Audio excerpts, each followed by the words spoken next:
একজন প্রবাসী হিসেবে কেমন দেশ চায় প্রবাসীরা, আমরা একজন ভাই থেকে মন্তব্যটা শুনতে চাই।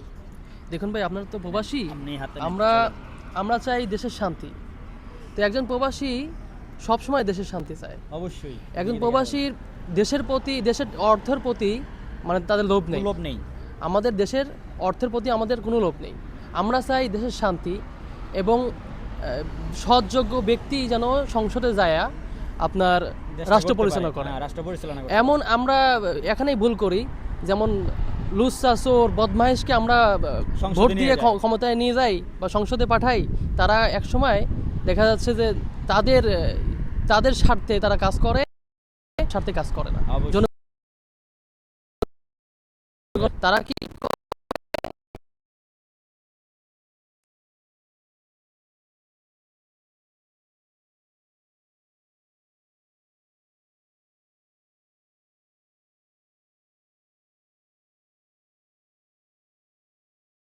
আপনি বর্তমানে কোন নেতা চাচ্ছেন, কাকে আপনার সব অনেকেই বলতে আছে সব দেখা শেষ, এখন এই দল বাকি সেই দল বাকি, কোন দলকে আপনি চাচ্ছেন ক্ষমতায়? জি জি, আসলে আমরা ইতিপূর্বে আমরা অনেক দলকে দেখে ফেলেছি।